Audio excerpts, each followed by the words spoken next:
స్తోత్రం కలుగును గాక. మరొకసారి ఈరోజు శిల్వ ధ్యానం 8వ రోజుకు మీకు అందరికీ ఈజ్ గ్రేస్ మినిస్ట్రీస్ తరఫున వందనాలండి. ఈ యొక్క వాక్య సందేశంలో వెళ్ళకన్నా ముందు ఒక చిన్న ప్రార్థన చేసుకుందాం. మమ్మల్ని అతి మిక్కిలిగా ప్రేమించిన దేవానికి వేలాది స్తోత్రం ప్రభా. గడిచిన 7 రోజులు ప్రభా శిల్వ ధ్యానాలు మీకు నడిపించిన విధానం కొరకే స్తోత్రం. ఈరోజు 8వ రోజు ధ్యానంకు మేము వెళ్తుండగా ప్రభా కావాల్సిన బలము శక్తి పరలోక జ్ఞానం దయచేస్తారంటూ యేసైతే పరిశుద్ధ నామం అడిగి వేడుకున్నాను తండ్రి, ఆమె. దేవునికి స్తోత్రం. ప్రియమైన సోదరి సోదరులారా, నిజంగా ఈ 7 రోజులు దేవుడు మనల్ని ఎంతో ఆత్మీయంగా నడిపించిన విధానం కొరకే దేవుణ్ణి స్తుతిస్తూ ఈరోజు 8వ రోజు దేవుడు ఏం మాట్లాడబోతా ఉంటున్నాడు అని మనము ఈ యొక్క శిల్వ ధ్యానంలో వెళ్దామండి. ఈరోజు ఏర్పాటు చేసిన ఒక పాఠము ఆదికాండము 37 అధ్యాయము 5వ వచనం నుంచి మనం చదివి సేకరించండి. యోసేపు ఒక కలగని తన సహోదరులతో అది చెప్పగా వారు అతని మీద. ఇక్కడ మనం చూసినట్లయితే యేసేపుకు ముందు నుంచే వాళ్ళ ఒక సహోదరులు యేసేపును చూస్తే వాళ్ళకు గిట్టదండి. ఎందుకంటే అది ప్రతి ఒక్క ఇంట్లో ఉండే ఒక సమస్యనే. చిన్నవానికి పెద్దవాడి గిట్టాడు, పెద్దవానికి చిన్నవాడి గిట్టాడు.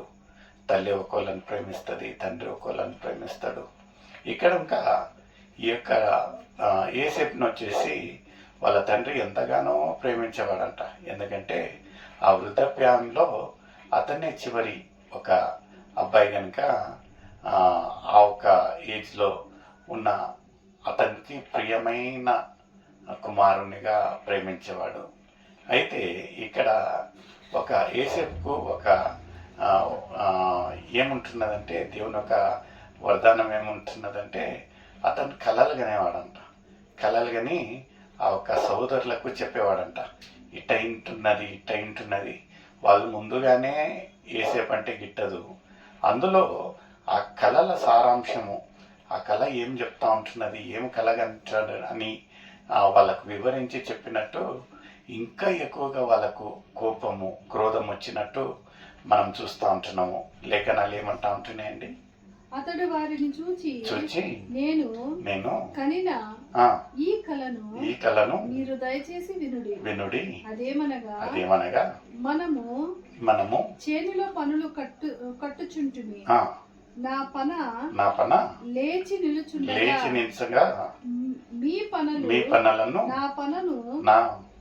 నా పనను చుట్టుకొని నా పనకు సాష్టాంగపడి. ఇక్కడ ఇతను ఈ యొక్క దురుద్దేశంతో కాదండి, ఆయన ఏం కలగని ఉంటున్నాడో అదే ఈ సోదరులకు చెప్పి ఉంటున్నాడు. అయితే ఈ సోదరులు ముందుగానే అతనంటే గిట్టదు. అందులో ఈ యొక్క కళ సారాంశం ఏమంటా ఉంటున్నదంటే, ఇతనికి వీళ్ళందరూ సాగిలబడి ఆయనను మోకరించి ఆయనను మొక్కినట్టు ఈ యొక్క సారాంశం చెప్తా ఉంటే వీళ్ళకి ఇంకా ఎక్కడ లేని క్రోధం అంట. ఉన్నది ఉన్నట్టుగా చెప్తా ఉంటే వీళ్ళకు వినేదానికి చాలా కష్టంగా. అదే సమయంలో అతను ఇంకొక కలగంటాడు. ఆ కలగని అతను పోయి వాళ్ళ సోదరులకు మరి తండ్రి గారికి ఇంకా ఈ యొక్క కళ గురించి చెప్పడము జరుగుతూ ఉంటున్నది. అది ఏమనగా ముందు వాక్యాలలో మనము చూద్దామండి. అందుకు అతని సహోదరులు నీవు నిశ్చయంగా మమ్ము నేలెదవా, మా మీద నీవు అధికారి వగుదువా అని అతనితో చెప్పి అతని కలలను బట్టి అతని మాటలను బట్టి అతని మీద మరింత పగపట్టిరి. ఇవన్నీ జరుగుతా అంటే ఇంకొక కళ అంటాడండి. అతడు ఇంకొక కళ కని తన సహోదరులకు తెలియజేసి ఇదిగో నేను మరి ఒక కళ కంటిని. అందులో సూర్య చంద్రులను 11 నక్షత్రములు నాకు సాష్టాంగపడని. ఇక్కడ చూడండి ప్రియమైన సోదరుడా, ముందే ఫస్ట్ కళనే వాళ్ళకు గిట్టకుండా ఇంకా జీర్ణించుకోలే ఒక పరిస్థితులలో ఇతను ఇంకొక కళ ఏమంటాడంటే, సూర్య చంద్రుడు మళ్ళీ 11 నక్షత్రాలు ఏం చేస్తూ ఉంటాయంట, ఈయనను మ్రొక్కడం ఇది చూసినప్పుడైతే ఇంకా క్రోధం వస్తుందంట. ఇది చూసినప్పుడు వాళ్ళ తండ్రి గారికి వివరించినప్పుడు తండ్రికి ఆ ఒక ఏమేమి చెప్పి ఉంటున్నాడో అన్నీ అతను మనసులో పెట్టుకున్నట్టు మనం చూస్తూ ఉంటున్నాం. చూడండి, యేసేపు కథ అందరికీ తెలిసిన ఒక విషయమే లేఖనాలలో. అక్కడ తాత్కాలికంగా అతను వాళ్ళంతా హేళన చేసినను, నమ్మకపోయినను, అతని పైన క్రోధంగా ఉన్నాను, రాబోయే రోజులలో ఎంత ఘోరమైన ఒక భయంకరమైన ఒక పరిస్థితులలోంచి వాళ్ళను, సహోదరులను, వాళ్ళ తండ్రిని కాపాడిన, ఆదుకున్న ఒక సన్నివేశము ఇక్కడ లేఖనాలలో మనం ముందు చూడొచ్చండి. నిజంగా ప్రియమైన సోదరుడా, ఈ యొక్క శిలువ ధ్యానాలలో నిజంగా మనము ఏమైతే దేవుడు మనకు దర్శనాలు ఇస్తూ ఉంటున్నాడో, ఏమైతే దేవుడు మనకు తెలుపుతూ ఉంటున్నాడో, మనం యథార్థంగా నిజంగా ఏముంటున్నది దేవుని ఒక చిత్తము అనేది మనం గ్రహించి దేవుని ఒక మార్గంలోనే ఆయన ఏం తెలుపుతూ ఉంటున్నాడు. మనం ప్రతి సాయంకాలము ఆలయానికి వెళ్తాము, ప్రతి సాయంకాలము ఏదో ఒక దైవ సేవకుడు వాక్యం చెప్తాడు. ఆ ఒక వాక్యము మనతోటి ఏం మాట్లాడబోతూ ఉంటున్నది.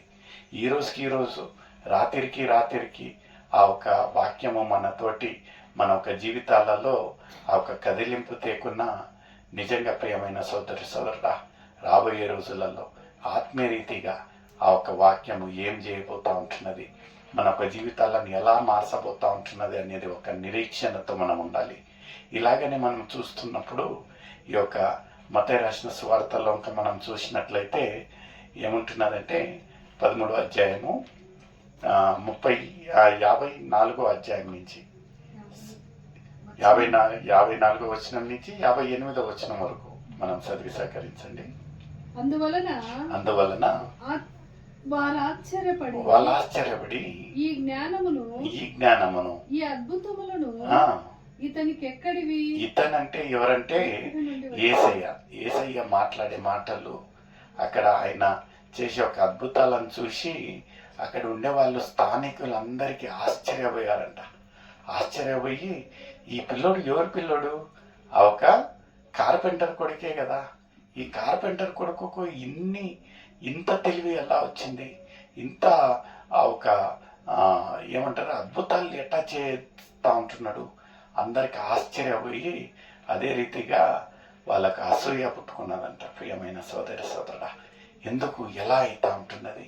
నిజంగా మన ఒక జీవితాలలో ఇంకా మనము దేవుణ్ణిలో ఎదిగినప్పుడు ఎవరు చూడని, చెవులు వినని, కళ్ళు చూడని ఒక ఆశ్చర్య కార్యాలు మన జీవితాలలో జరుగుతాయి.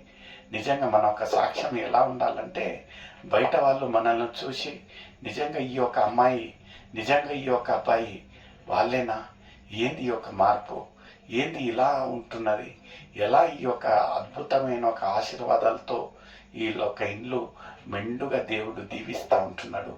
ఇక్కడ ఇంకా ఆ స్థానికులు పలికిన మాటలు ఏముంటున్నాయో మనం చూస్తూ ఉంటున్నామండి. ఏముంటున్నదండి, ఇతడు వడ్లవారి కుమారుడు కదా, ఇతని తల్లి పేరు మరియ కాదా, యాకోబు యోసేపు సీమోను యూదయను వారు ఇతని సహోదరులు కదా. ఇతని సహోదరి మనులందరూ మనతోనే ఉన్నారు కదా.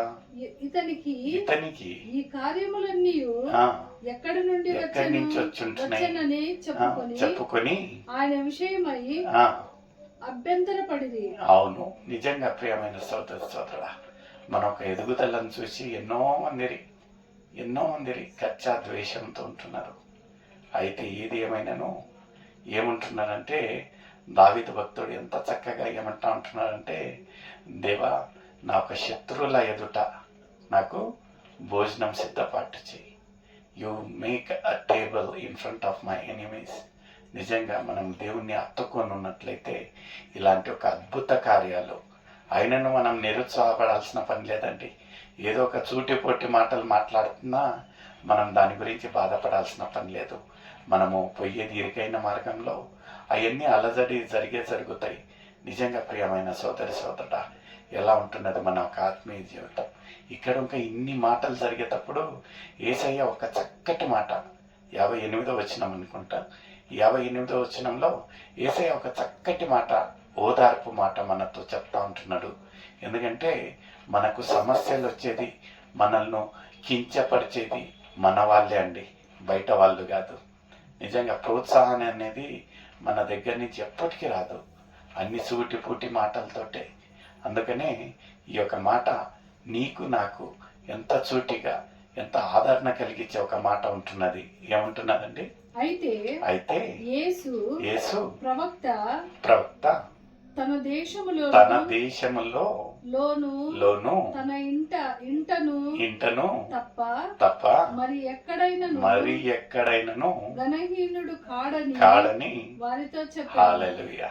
నిజంగా ప్రియమైన సోదరి సోదరుడా, మనకు ఇంకా ఇంట్లో శోధన ఉంటున్నదేమో, ఎక్కడ లేని ఒక వైరత్వం ఉంటున్నదేమో, విరోధం ఉంటున్నదేమో, బాధపడకు మన ప్రియమైన సోదరి సోదరుడా. ఇక్కడ ఇంకా యేసయ్య మనకు ఒక ఆదరించే ఒక మాటలు ఏముంటున్నదంటే, విరోధము, అన్నీ కించపరచడము అన్నీ మన ఇళ్ళల్లోనే జరుగుతాయి, మన ఒక ప్రాంతంలోనే జరుగుతాయి. మనకు ఇక్కడ ఎప్పటికీ we don't get the required honour.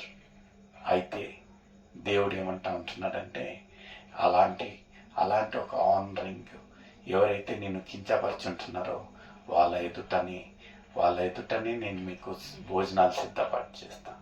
నిజంగా ఈ యొక్క శిల్వ ధ్యానాలలో ఒక నిరీక్షణతో బాధపడతా ఉంటున్నామేమో. తాత్కాలికంగా మన ఒక బాధలను దేవుని యేసయ్య ఒక పాదపెట్టు పెడతాం, మనం మొర పెడతాం. మన మొరలను ఆలకించే దేవుడుగా ఉంటున్నాడు, మన కొరతలను తీర్చే దేవుడుగా ఉంటున్నాడు. నేడే అనుకూలమైన సమయం, నేడే రక్షణ దినం. May God bless you. Thank you. May God bless you.